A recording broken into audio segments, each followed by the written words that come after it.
People have dogs. Can I just have a quick show of hands? Who has a dog? Excellent.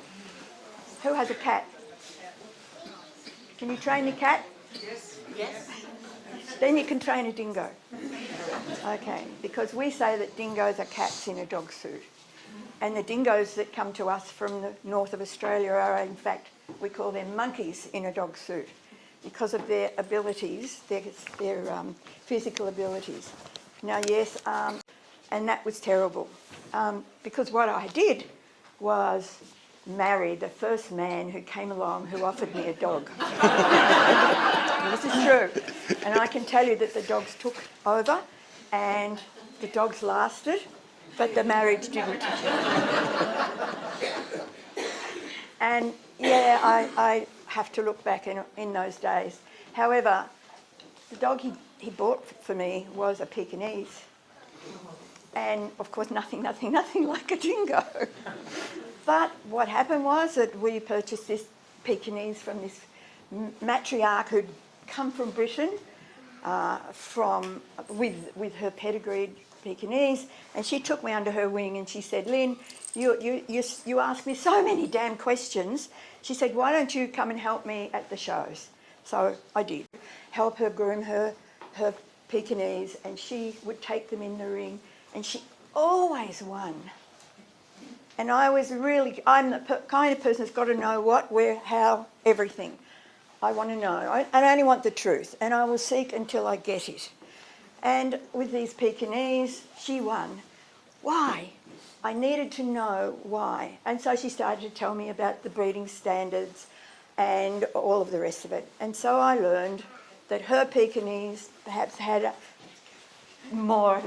better shaped head for a Pekingese, that her Pekingese probably had the correct round rib cage and the bowed front legs, and so they rolled when they moved. And this was fascinating to me. As life went on, I got a job at a vet as an assistant, and I can tell you I learned what dogs look like on the outside and on the inside, and cats too. Always seeking more knowledge. But one day when I was helping Gladys at the Pakenham show, I'll never forget it, in walked Lady Buchanan with her imported Afghan hound. And I clapped eyes on that animal and was besotted. I had to have one of those. And I took another husband, but I got one. And then I wanted to know why they moved like this, and the Pekingese moved like this. And it was all due to skeletal make and shape. And it was all due to the physiology of that animal, was all due to what humans had done to all of these animals to make them look more like they were. So let me just step forward a little way and say Afghan hounds became my all. I ended up breeding over 150 champion Afghan hounds, and again, it wasn't enough. I was wanting to know, yes, it was wonderful. You groomed, you had all this coat, you could cover up any skeletal problem, whatever. I hated that because I wanted the truth. And so I thought, what will I do? I love good livestock. By the way, I also bred cattle. I love good livestock, and I want them to be better. I want to produce really good livestock, fit and healthy livestock. So it turned around that I moved to getting an animal that couldn't cover up the faults. I got a greyhound. And that greyhound was naked compared to what that Afghan hound was, although it was the same kind of dog. It was a racing dog. The greyhound that I ended up getting was the top winning one in Great Britain. And she became Dog of the Year of all of Australia. She was perfect, as close as you can get. And what she did was ruin me for that pastime, because you never get the perfect dog a second time. And in the whelping box, she didn't really succeed like my other greyhounds did. who did produce multi-winners too. But what happened was that Diamond Lil really sent me to my graduation away from purebred dogs. And purebred dogs, let me tell you, 150 years ago the stud book started. Purebred dogs were set up, mainly all these stud books were set up by cattle people, by horse people, by people who dealt with large animals. And horses have an awful lot to do with the standards of our breeds of dogs. And if you've read a breed standard, just look at the terminology. It's all horsey. And you know what? We didn't have cars then. We only had horses. And horses ploughed our fields, and horses pulled our carts, and we rode the horses ground our grain. You never invested in a dud horse. So what made a good one? And this is where I come from. What made a good horse? And a good horse was much more like this dog, which we decided we would have a dog happening with a demonstration with the dingo at the same time. So you don't have to go home and test it out on your own dog. You can see what's happening here. So a good dog had to have a noble head, because a good horse had a noble head. That was where the money. Horse had a broad chest, and it had 4 good legs, and it had a strong, shortish back, and it had a big, powerful rump to the motor end of it. All of these things have got built into our dog standards down the years, and all of these things are what we humans selectively impose on our dogs. And these are our domestic dogs. So domestic dogs, folks, I know. I've judged in 27 countries of the world.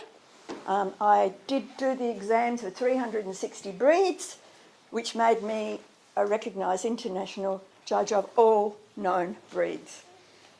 Those same things work on crossbreeds, or dogs that we now see, cockapoos or shitapoos or whatever. It's the same. But what all of our dogs have today is a noble head, like a horse. They all have a strong back, like a horse. They all have a broad chest, important, like a horse. And if you look at Jack in a minute, you'll see how his forechest is forward of his shoulder placement. Dingoes have none of that, because they have had no human being messing with the way they look to us. Humans have built dogs, domesticated dogs, and the first thing they mostly did was to change the skull shape, and it doesn't matter which breed it is, the skull shape of all of our dogs subconsciously, so that our dogs are looking at us. And you'll see when you look at Jack, him staring in the face of his owner, because his eyes are placed facing forward, just like yours and mine. Okay? And that means that our peripheral vision is this much. Okay? He has the same. And they never stop, do they? You got dog? Dog, look into your face. Oh, yes. Can I have what's on your plate? Can you take me for a walk? Can I get on the bed? Never stop staring at us. And we humans, whether you like it or not, are programmed by Mother Nature. Although we think we're above Mother Nature, we're not. Mother Nature has programmed us as humans to nurture things that stare us in the face. Yeah, and these dogs have found out the best. They're going to get bred if they do enough of this. Yeah, and we love their puppies because they do a lot of this, and we nurture them, just like we do our children. Our human children, we've got to nurture for 15 years or so. Yeah, we don't just give birth like a cow or a horse, which is another placental mammal, and then walk away. No, we're stuck with it.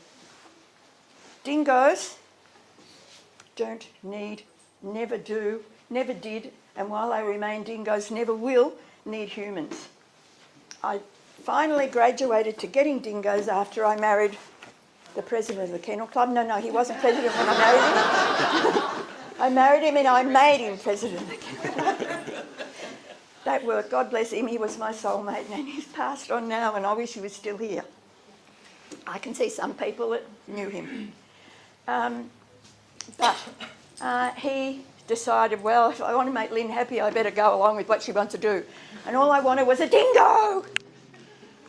And finally, Bruce Jacobs, if anybody's been around long enough, they'll have heard of Bruce.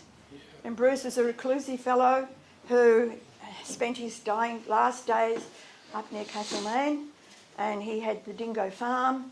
Actually, his dad left him dingoes from his fauna park that he used to have. And coincidentally, Bruce was a competitor of mine back in Afghan days. But he never won anything against me because he didn't spend the time on the bush. But that didn't matter. He knew me. He used to work in Moores in Paran as a window dresser at the time. And he said, Lyn, I've got dingoes. Oh, I said, what? And he said, yeah. He said, would you like to come up and help me with them? I said, well, oh, not much. And I was there in a shock. I was living at the time on Calder Highway, and it was not a very long trip to go up there. So I actually helped Bruce for many years. I actually fixed up some food sponsorship for him, and we set up a national dingo organisation, and we raised funds, and he drank a lot of it. And he would get on the phone to Fraser Island and other people in the world who had dingoes, and the phone bill money would be going out the door, and it was just so hard. But anyway, what happened was that as vice president, which I was at that point, elected of the Kennel Club, I became a member of the Australian National Kennel Council and could go to their annual meetings wherever they held them in Australia. And Bruce said, Lyn, if you could get these as a breed of dog. Now, let me tell you, I believed then that that's what they were. I hero worshipped Laurie Corbett, who wrote the first of the dingo books, funded by the meat and livestock industry. I hero worship the first person who did molecular biology in Australia. Name's gone, from New South Wales, passed on now. Alan Wilton. Sorry? Alan Wilton. Alan Wilton. And became friends with both of them and listened to everything they had to say. And it was Laurie Corbett who said, Lyn, you know you love dingoes. If you want to save dingoes, listen to me. They are going to be wiped out. If you want to save them, the best thing you can do is call them a breed of dog, have them registered as a breed of dog, and put them into people's backyards, because they won't be then wiped out by the farming community. And I thought that was a pretty good idea, because I'd never owned a dingo, didn't have a dingo at the time, and I thought that was good. So I did. I set up a proposal for the ANKC. Let me jump back just a very short time before. I was judging in Switzerland, and there was an FCI meeting, and that is the International IOC for dogs. And they were about to recognise the dingo as a breed of dog. And here was me always wanting one, and I thought, oh, that's not a bad idea, I'll be able to import one. Yeah, really? I didn't really want to, because I know they're Aussie. But I brought this information back to the ANKC meeting, and I said, yeah, the zoos of Poland, the zoos of Germany, the zoos of Austria, the zoos of all around Europe have these animals that are labelled dingo. And every year, these dingoes produce young. And every year they give the young to the public as puppies, because they were seen as dogs. And the public had these animals, and they all looked the same. And they said, what we want to do is show them. So we have to get them recognised by FCI. And this was about to happen, and FCI were about to recognise the dingo as developed in Switzerland. True. And when I brought that news back to the Australian National Kennel Council, well, the Queenslanders, the Tasmanians and the South Australians all said, oh, we can't have a dingo, we can't, they're illegal in our state, we can't do that. How are we going to do it? And somebody suggested, why don't we adopt the dingo as a breed of dog, as Laurie Corbett is suggesting. And if you want to look in his book, it's there in the last chapter. And he said, make it into a breed of dog and then they'll be fine because people can have them at home. Well, we did it. The point was that the dingoes that were labelled dingoes in Europe were not dingoes at all. They were New Guinea singing dogs that had been brought from New Guinea. They are very similar. They are a dwarfed version of a dingo, much smaller, can have bowed legs, but very much smaller, and have been, since they live on the equator and don't have a breeding season like our dingoes do, which is run by the amount of daylight on the retina, they could mix with dogs. And they had. And they were never dingoes. We now know. But all of those went to America. And now America's fighting like mad to have them as a breeder dog, and that's fine. But I did get them recognised by the Australian National Kennel Council as Australian dingo, Australia's native dog. And it was, a stud book was set up by our kennel clubs. Bruce Jacobs was so pleased with me. He said, Lyn, I couldn't pay you for what you've done. I couldn't have done that. You were in a position to do it, and you did it. And he said, here's 2 dingoes. I know you always wanted a dingo. And he gave me a pair of dingoes. And I started to live with the thing that I had always wanted. The dogs had been my surrogate dingoes up till now. I was about to graduate, and boy, oh boy, in 2 weeks, I was re-educated by those dingoes. Okay. Peter and I had beautiful kennels for our golden retrievers and my greyhounds and my Italian greyhounds, and we put our dingoes in those lovely kennels.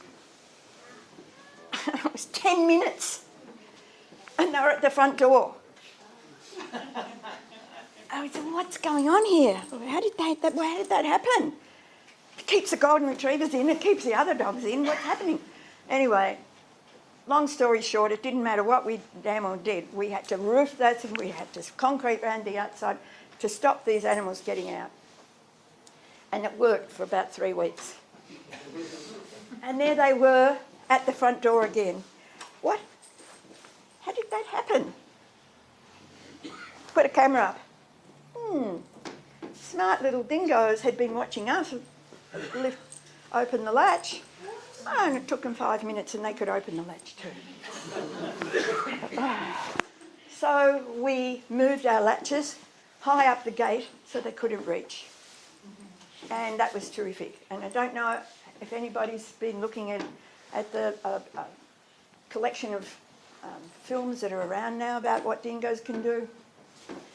But it didn't take long before we also learned from those dingoes that that wouldn't work either, that we gave them a nice little table like this to get up on, because we did find they loved to be up on top of things and surveying. And pretty soon they found out, and we got photos and videos, we can pull this table to the gate, stand on the table and open the latch. Absolutely true. So we were getting lessons at us that these are a little bit different to a dog. And since then, we have had Yale, Harvard, Cambridge, all of the universities of the world wanting to know about how clever these dingoes really are. And you know what's really sad? This should have been done by Australian scientists documenting all of these things. But because the dingo is kept on the pest list, no funding. No funding for Australians to do that work. You could do it if you're an ecologist, and thank God for Ewan. But anyway, the story was that these were not dogs. They're real different. They're way smarter. And physically, I'm going to demonstrate to you, for everybody to see, that they are so far away from being domestic dogs that we need to take note. Okay, and we need to say, my God, these are amazing, wonderful creatures. So let us get, he's as big as a dingo gets. He's as big as any dingo in our sanctuary, and he weighs 21 kilos. Okay?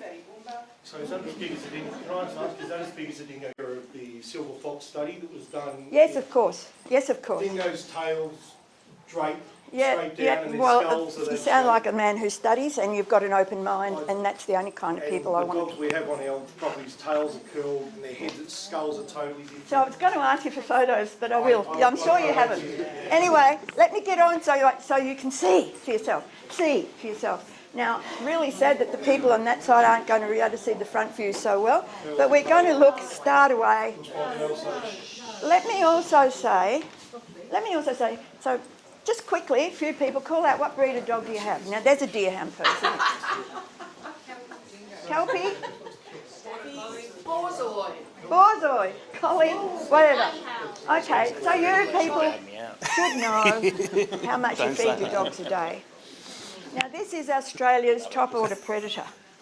Oh, famous for eating sheep and cattle. Oh, so wonderful to find that the truth is finally coming out, that what dingoes do eat and don't eat. And all of these things I've been studying really hard now for 20 years. 20 years I've had them, no 40. If we count the years that I spent with Bruce and now the years that we have our sanctuary, 25 years we've been where we are now. We've established that long. However, in that time, I never stopped learning, let me tell you, every single day, they give me another lesson that I just didn't know. These animals comprehend. They don't accept orders. They'll never, ever accept orders from us. But they comprehend the situation so much. And I have noticed how they can tell if a blade of grass is different today than it was yesterday. And they are immediately suspicious that something's been there that they need to know about. But anyway, let's talk about how they know. But the other thing is, I want you to think about, I'm going to tell you now how much Pumbah eats every day. All right, do you want to can somebody just call out some guesses what they think he eats a day? Half a kilo. You should go home. Most people will say, oh, well, it must be at least, since he's our top order predator, 2.5 tonne. Since he is our lion, Australia never had a lion, and he's our tiger, and he's our leopard, and he's our hyena, and he does a job that's done on every other landmass on Earth, of all those animals, keeping nature's balance. Okay? 300 to 500 grams. Sorry? 300 to 500 grams. That's the truth, and somebody who knows. Our top order predator eats 1/2 kilo a day. Okay? He doesn't need a sheep, he doesn't need a leg of sheep, he doesn't want that either. I can tell you that sheep in full regalia, in full rig, have been found living in dingo territory, south of Canberra, with 8 years of fleece on them, living wild, perfectly safe, because I can tell you that to a dingo, a sheep in full fleece is... because our DNA now tells us that they never ever got the genetic wherewithal to digest animal fat. Think about it. Australia, before the coming of Europeans, didn't have a hoofed animal on its land. Australia, land animals were all marsupials. If they weren't birds, they were marsupials. Marsupials have 0 fat layer. The natural prey of a dingo, we know what they eat. We've just seen the science of what they eat. Is fat-free marsupial animals. And that makes me jump very quickly to our First Nations people as well, because let us know that before we came there, before a horse ever set foot on Australia, all of these other placental mammals that we now have on our landmass, there was only one other placental mammal besides the Aboriginal people.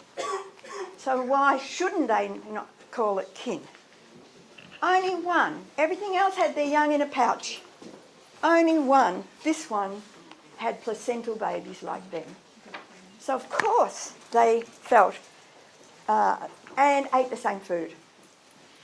Okay, so that's the very reason dingoes set foot in Australia in the first place, like the people did, looking for the food that we eat. And the eagles and the dingoes and the people knew that where there was a dingo, the first thing there was in this bloody barren landmass was water. There had to be water. And if it wasn't on the surface, where was it? These animals knew how to find the water. The Aboriginal people knew that where they saw a dingo, there had to be water. They could make song lines because of where the dingo was. Why wouldn't they think they were kin? And if you take yourself back to a time like that, you'll understand that the country Australia couldn't possibly have supported the 100 million sheep that we now have. It was there to support animals that were drought-proof animals, like kangaroos, who could switch the young off. The last number is the 3 sheep to 1 human in Australia. Didn't hear that. The latest numbers is there's 3 sheep to 1 person. Yeah, and when we had 5 million What's that? population of humans, we had 100 million sheep. I don't know why we all thought that was correct. Anyway, doesn't matter. They're hoofed animals, they weren't ever there before. They eat a lot of green stuff, they're herbivores. Every other animal on the planet, besides the early Aboriginal people and the early dingoes, was a herbivore. Something has to take care of the too many herbivores, the old herbivores, the sick herbivores, the weak herbivores. Something has to take care of them. And this was put on Australia to do that. A 20 kilogram apex predator. And when you look at what happens on every other landmass on Earth, you've got to go, oh, our dingo did that. And he's not a pack animal. No, that's right, that's correct. No, he's not a pack animal. Pack animals are wolves, or descendants of wolves. And wolves need to have 19 mates if they're going to pull down a bison, and that's what they have to do. A hoofed bison needs 19 mates to pull it down. And once you've done that, 19 of you, you will denude its bones and devour the food and take back what you can to the young in the den. Our dingo needs 0.5 kilo a day. It's a bush rat. A bush rat a day will keep a dingo at play. Okay? So he doesn't need to be pulling down all these big animals. And he doesn't, because his food has to be portable.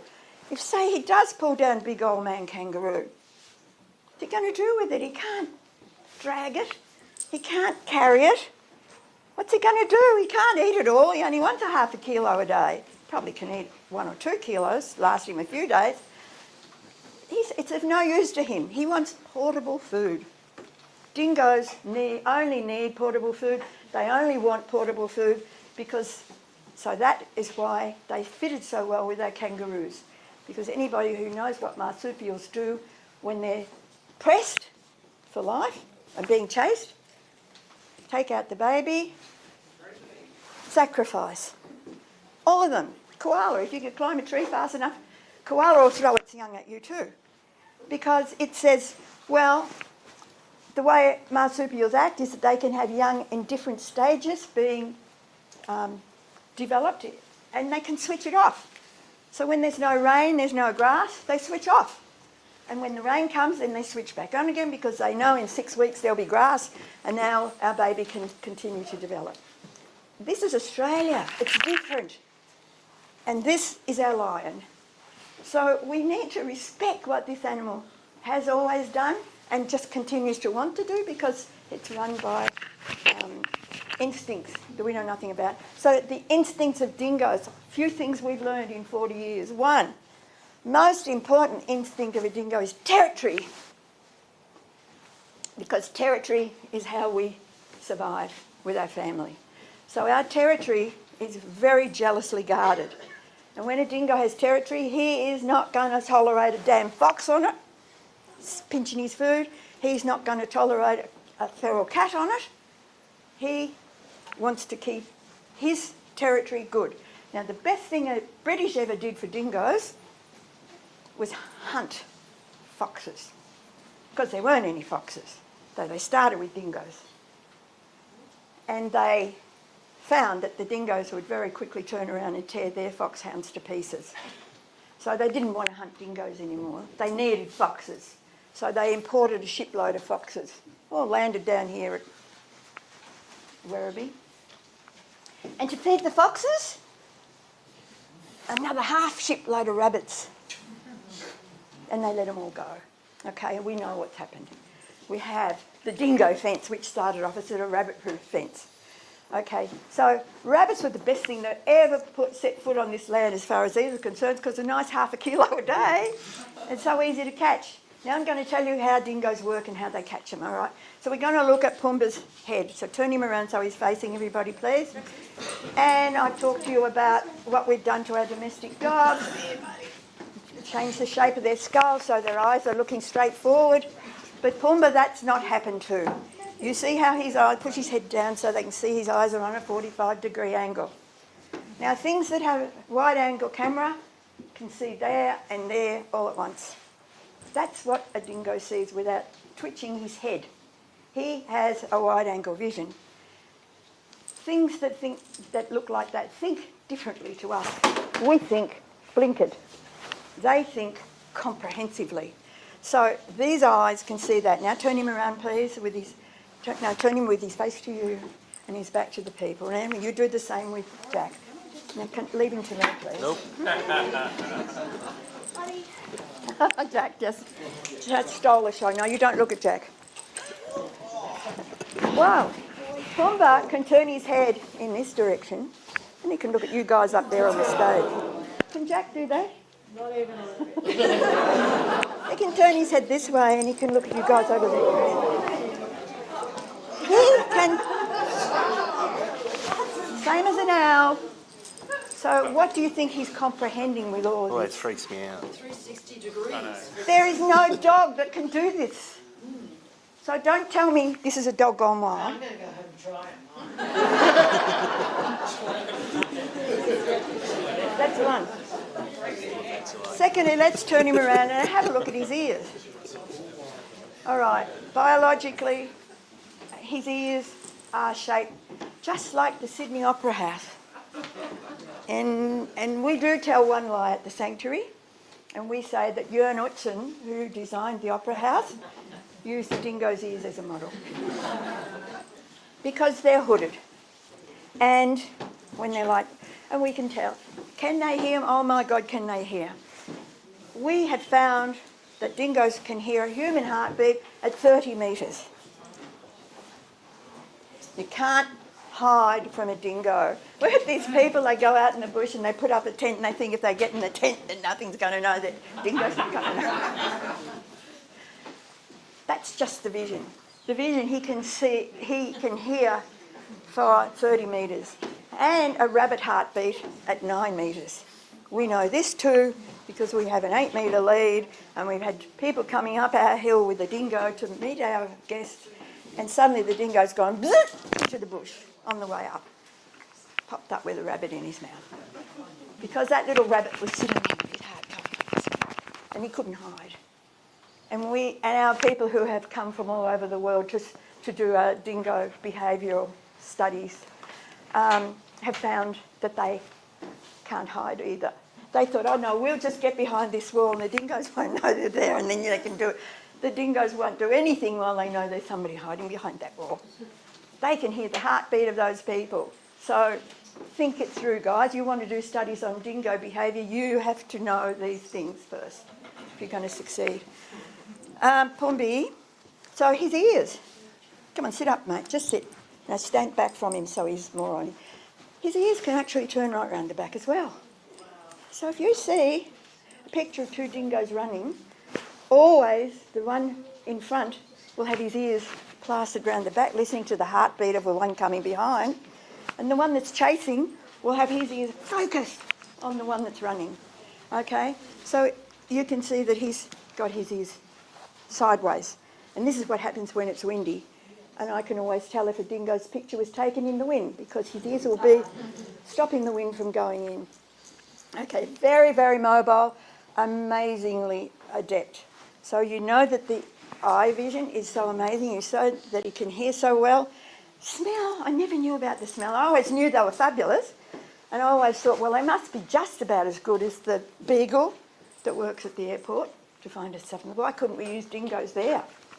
Well, mainly because he's got all these other things. Because he's got whiskers that can pick up the hostie in gate 5 switching on the power. It goes down his whiskers. Those whiskers are what he puts down a hole to find where the water is. Because his whiskers will tell him there's water vibration there.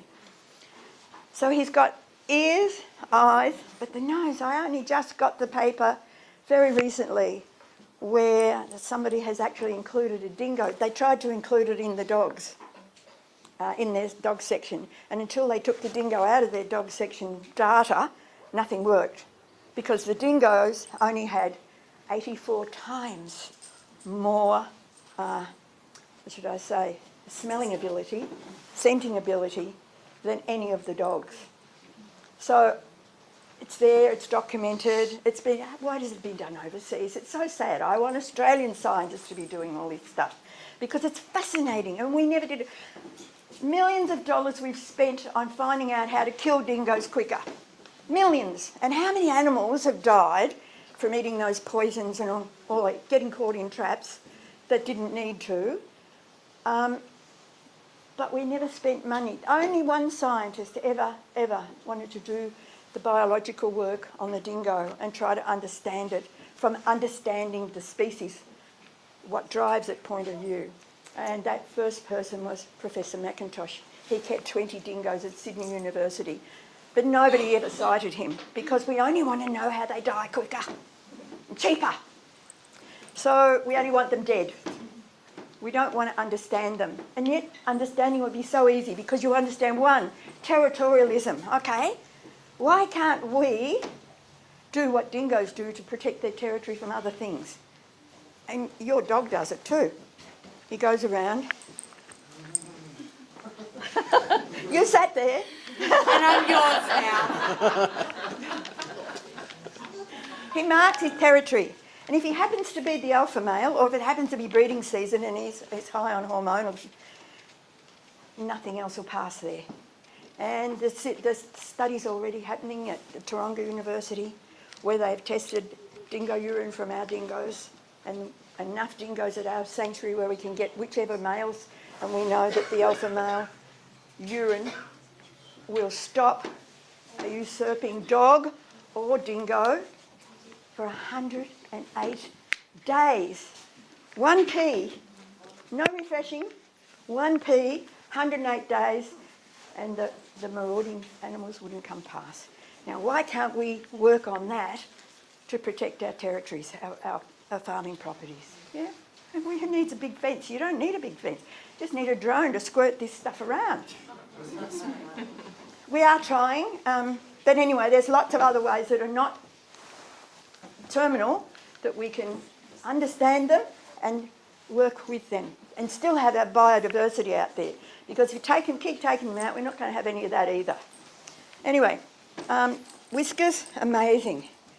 Most important and used all the time, can find water underground. So now let's talk about that too.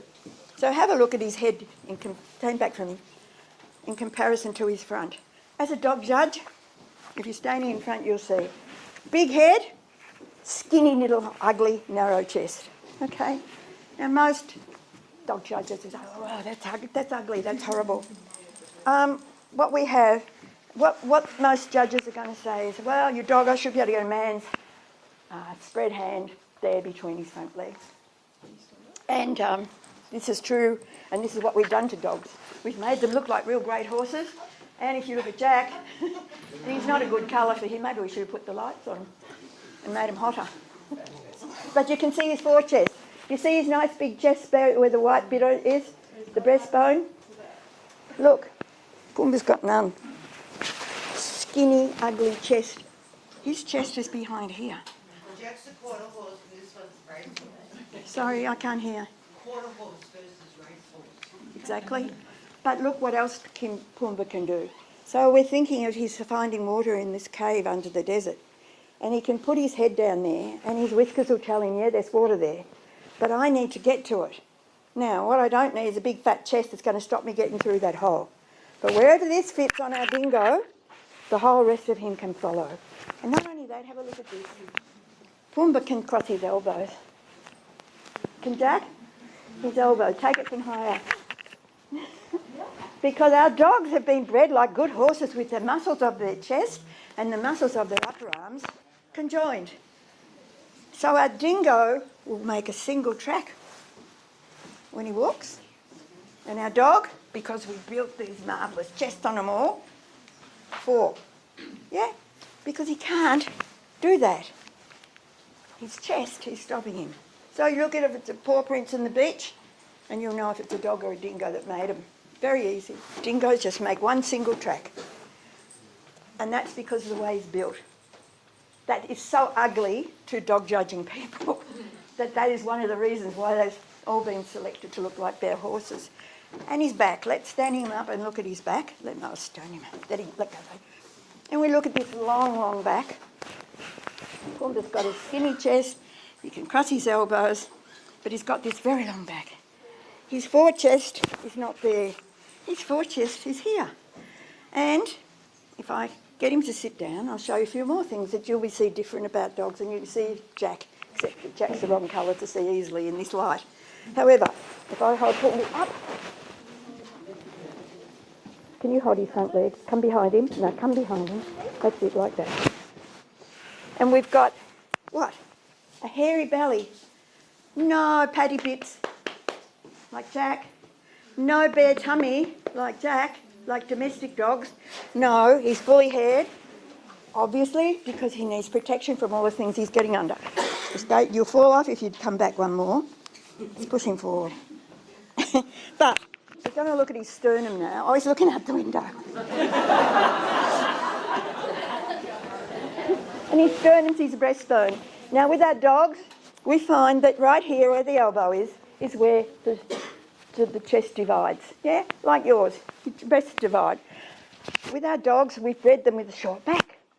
We don't like these long backs, but his sternum is to here. Now, the sternum of a dog is here, which means virtually it's a flap of skin from elbows to groin. Very easy if you're a vet and you have to do thoracic surgery, because it's just very easy. But with him, we dread to think that our dingoes are going to get a twisted stomach or something, because it can't be done. It's too hard to get in there to get the vital organs. But Australia made him like this for a very good reason. Let's put him down.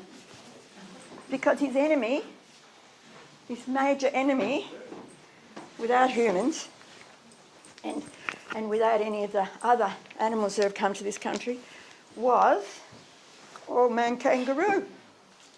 Yeah? Anybody know what kangaroos do to dogs? Hey?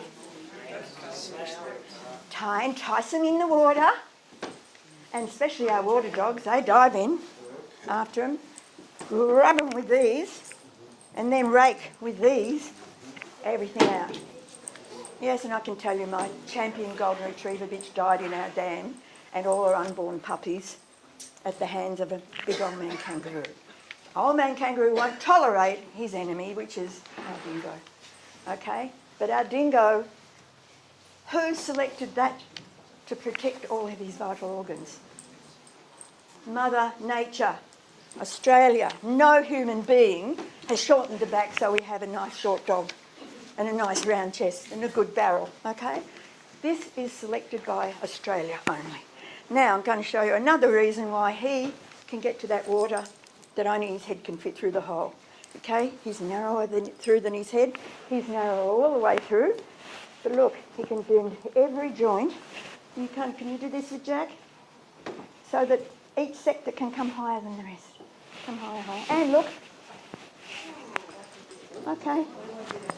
Completely straight forward. And do this. Go home and try it with your dogs. You can't do it.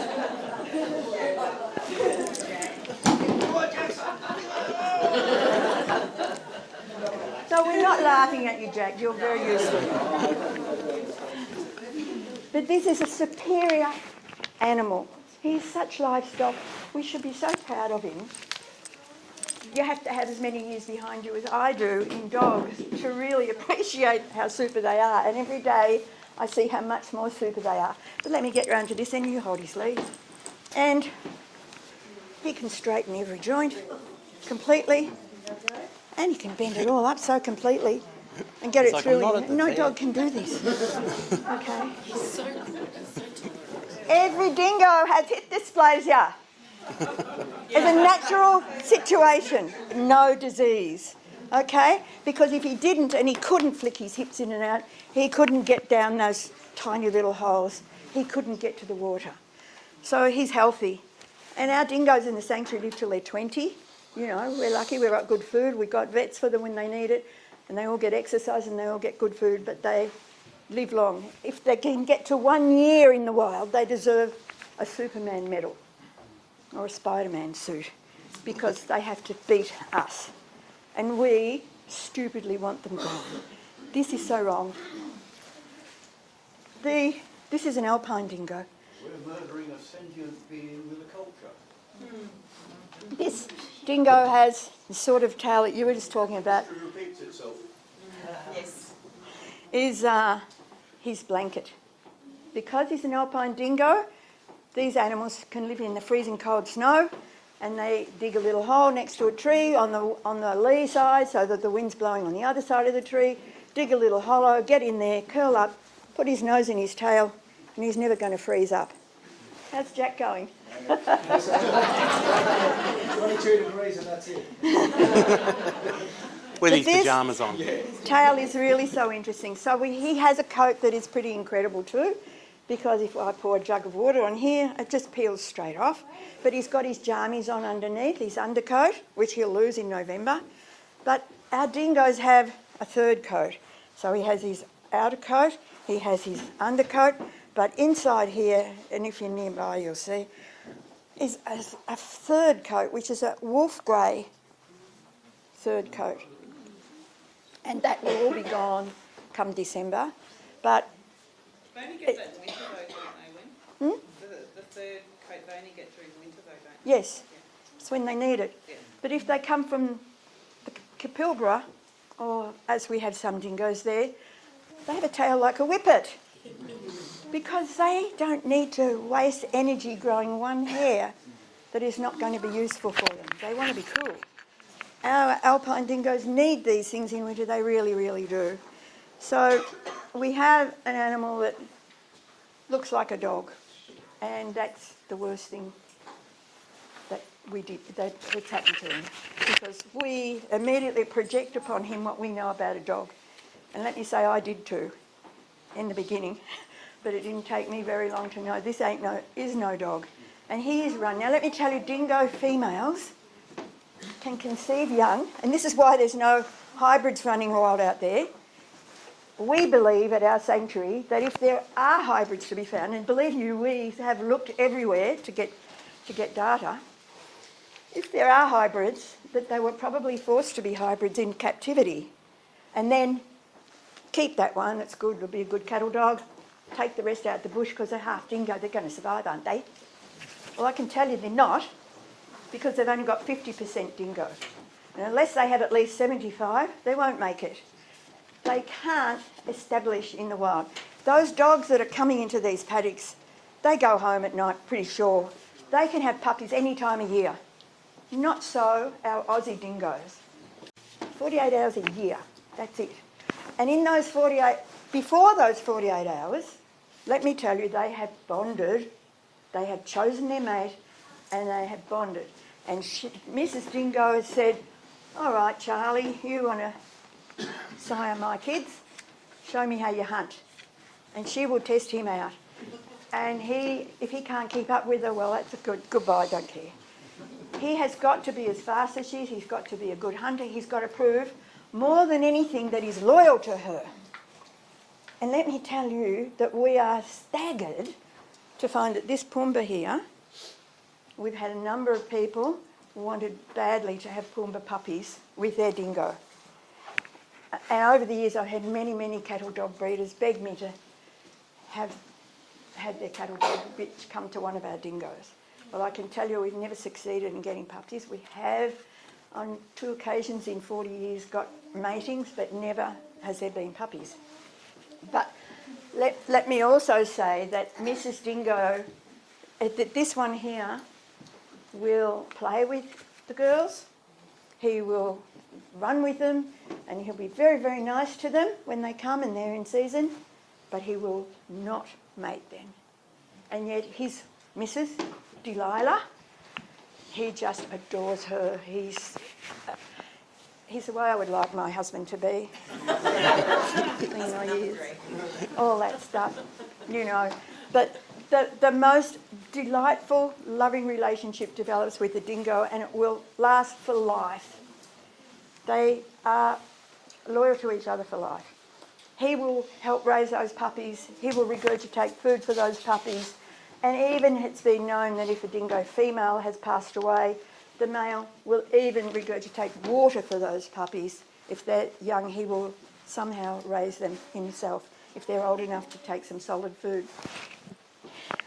And this has to happen. But dingoes only have 3 to 5. We've had 6 and 7, but 3 to 5 in our sanctuary because they know the sanctuary's well populated. And so we don't need any more dingoes here. We only have 3 puppies in our litters. But I'm quite sure that if they go away and have a litter somewhere but where they're the only dingoes, there will be more puppies. But this is what's also happening. You know, we're shooting these animals out in our paddocks, and what happens? The young ones breed, and the young ones will have more puppies because you're shooting them off. If you leave them alone, probably they won't even allow the young ones to breed this year. So, because they know their territory, they know what food's available in there, and they keep their own populations very, very stable. Sometimes by means we wouldn't like alpha female male go and get the other female's puppies and say, you don't deserve to have young ones yet, you're too young, I'll take your puppies away. I wouldn't happen with you, no. But anyway, we have learned in our sanctuary, observing them, we have 40 dingoes there, observing them on a day-to-day basis, and more so now that we have all of these people coming from overseas. We are having Brian Hare, famous behaviourist and author, arriving next week to do studies on the dingoes, finally going to document the developmental stages, because we know that 6 weeks old dingoes are doing stuff that 9 and 10 weeks old puppies, dog puppies, can't do. They are so far advanced. They have to be if they're going to make it. So there's one other thing that's going to blow your minds. Get your cameras. Let Mel do it, okay, because she knows. And that is that we have discovered that our dingoes have other qualities that, well, you may or may not have heard of Wandy. Wandy, the dingo that fell from the sky. Anybody heard of that? In fact, his book here that he wrote is here. We've got a few copies. He's also autographed them. And so has Favour Parrott, his writer. But our dingoes have truly wild facilities. Everything about them is a wild animal we should have awe of. But main thing is, can you do it with Jack? Oh, hell no, he's 30 kilos. But it won't work, and you can go home and try it with your dog. But we discovered that our dingoes have the ability to avoid bad injury. Because if you get a broken leg in the bush, you're finished, you can't hunt. And dingoes really, as you see, they're very, very flexible. It's not easy for them to break anyway, they bend. But more so than that is that if they lose control of their body function, so and just say I was to just come along here and pull a leg out of your chair, did your brain send adrenaline through your system then to prepare you for a possible fall? You can't help it, your brain will. Yeah, you have a reaction, that's why you go on the Big Dipper, so you can enjoy it. But what happens with our dingoes when they lose control of their body is something different. They do not have this adrenaline coming from the brain. What they have is dopamine, and when they fall,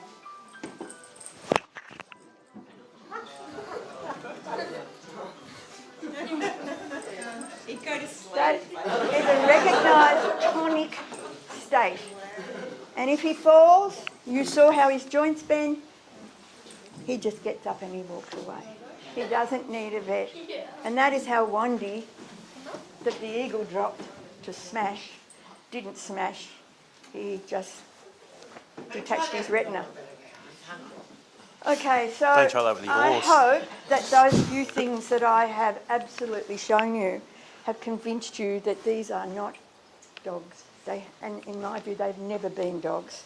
They are probably the father of our domestic dogs once they cross the equator, when the timing of nature on the retina allowed them to breed at different times of the year, and they could get with other wild dogs and other domestic dogs. But our Australian dingo is native, no doubt. The DNA is now showing us 11,000 to 18,000 years of generations. So because we could only imagine that they came by boat, simply because we could circumnavigate Australia, we've gone right down the wrong path with this amazing, amazing animal. Okay, now I'm open to questions. Anybody wants to ask them? Yeah, there's one there. Please speak loud. I look at Pumbah and I see him as a dingo. The dogs that are here in this area look more like three-quarter size German Shepherds. Yeah, well, I saw one there. There was a meeting here 2 months ago, and the guys from DECA were telling us that the minister has regulated that any dog in the wild is now a dingo. Well, How do you see the minister? I can tell you the minister gets his advice. The advisor of the minister is not the dingo people. The advisor of the minister is the manufacturer of 1080. There's your answer. Well, I see that as a dingo. Good. Because it's distinctive. To somebody like me, look, I'm a dog judge, I'm trained. But to you, that's it, yeah. You see the wild dogs that are in the bush around here, the shape of the head is different. Yeah. And one thing I might mention, whilst the wild dogs around here may not be eating everything they endeavour to kill, there's a lot of stock that is injured, that the owner has the trauma. Of course. Having We're right with My you. neighbour has lost over 30 sheep last year to wild dogs, and he's had to destroy a fair number of them. But we're calling them wild dogs because they gang up and run together. But they, you know, from where I come, we have dingoes and we have dogs. And dogs are domesticated. They only come from domesticated backgrounds, so they don't have the proper instincts. And they will chase for the fun of it, especially when there's competition from another stupid one beside them. The concern around here is that if the minister can regulate Well, they don't read it. wild dogs and dingoes, all it takes is another regulation to protect all those wild dogs that are around in the bush that aren't like Pumbah. Well, not really. Can I chime in? Yes, certainly. So, I did all my own research, okay? I took matters into my own hands up through Oh, that's River, yours. Alexandra, all the high country up through there. I worked for DECA for 16 years as a forestry firefighter, and I did not take what they were saying. Now, I went and done my own research, picked up nearly 50 dead dingoes that were run over, shot, and killed by other means, and I got them tested personally, right? Now, I encourage everyone here who has got problems on their palms to, A, if they are going to shoot them, get the DNA off them, do the research, and for your own peace of mind, you will know what exactly is going on, okay? You are able to do this research. It is open to everyone, right? There is Melbourne University, there is Sydney University of New South Wales, and College Camp. Good boy. So there's two good ways. Now, with your DECA, go and ask them for the DNA results of all the dingoes that they've supposedly killed, wild dogs they've got, and see what answers you can get out of them. You, as a public, have the right to that True, yeah. Actually, we're not. DECA won't give us the data. because Well, it belongs to you. It They belongs won't to give us. the data. they won't give you the research. And they won't give it to me either. They Yeah. don't want you to have the research. They don't want to do the studies. They don't. We don't want to hijack the meeting. The question is, a pack of those, 15 of those, and this is an exceptional dog, okay, an exceptional dingo. But these don't run in 15 ever. Well, It's yeah, mum and dad and maybe the if there kids. was 15 that looked something like They only him, need portable him food. running down Fitzroy through people's backyards, surrounding kids in sandpits or pulling down people's pets, how long do you think it'd be before they're... Well, how long do you think it is since it happened? It never did. You know, your dog will chase after your kids. They run, and Jack Russell runs with them. It's the instinct to chase. It comes from the wolf. It comes from all of the wild dogs that nature made. Nothing we can do about that. We can. And certainly if you're taking your children to Fraser Island, right? First thing, don't let them act like prey, especially wounded prey, like, a dingo that's wild can't help himself. He's got to run after that because nature said there's something that needs your work. Have our children not play as children in our backyards? Backyards, we're not talking about backyards. Yeah, but it is our backyards. So there's been no reported attacks on people at all? Well, there's 3 dogs just got scared off surrounding a kid in a sandpit. But they're dogs. Are they dogs or like Well, they're we telling us talk they're about dingoes. wild dogs and it's become such Anyway. a blanket term.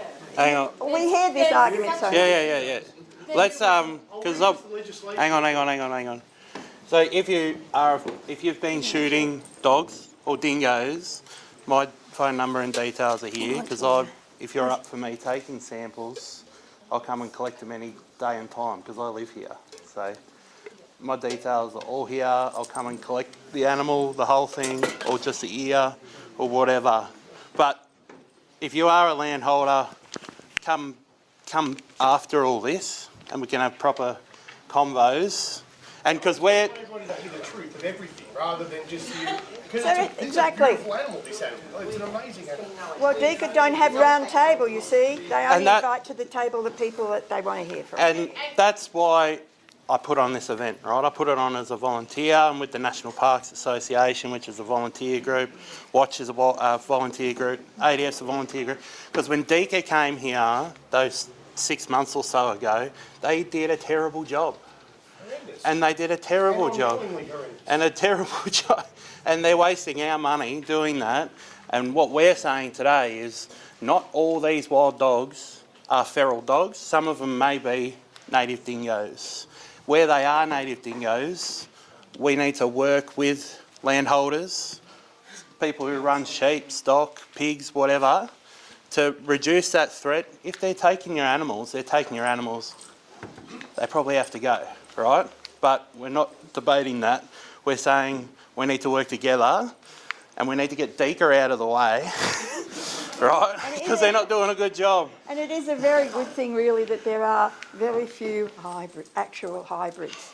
Yeah? Because those dogs can't, let me tell you, they cannot establish in the wild. These dogs may mate and they may have babies, but they cannot raise those young without human interference and food and everything else. They can't. So where there's no people, of course, and there's dogs, they will be dingoes, because dingoes can and do, but dingoes don't really want to do those things either. They are single hunters, as I said. All we need is a bush rat a day. So we don't need a pack And to so, get a bush rat, is yeah. the question. So on sheep, Just a story, really, and it's an old story. can we just got to be out of here or the alarms will go on. So can I wrap up and you tell the story outside when we're meeting the dingoes? And one other thing, All guys. I can say is keep your fluffy at home at night, because it can travel 7, 8, 10 miles a night. So if there's an issue with domestic feral dogs, I walk down Sheep Station Creek fairly regularly. There's 3 or 4 signs on trees, my dog's missing. There's an issue with people keeping their dogs on their properties, then that's the local council's problem, right? And they're dropping the ball big time as well. How's it the council's fault? I mean, You have to register your dog. Exactly, it comes down to the owners. exactly. I've Yeah. got one more thing in the car. Yeah, do you want to do it outside? Yes, Yeah. but I want people to know that I have brought a pure black and tan dingo. Dingoes come in 3 natural colours, right? And I have brought a real black and tan. Now, black and tan, the people everybody that says, oh, it's Kelpie in that dingo. Now, let me tell you, the Kelpie got his black and tan from the dingo. Not that way around, it's the other way around. But I have a true DNA tested black and tan dingo in the vehicle, And I will show you how quickly you can see it's not a dog by just running your fingers through the hair and seeing the undercoat is cream. Okay? Thank you.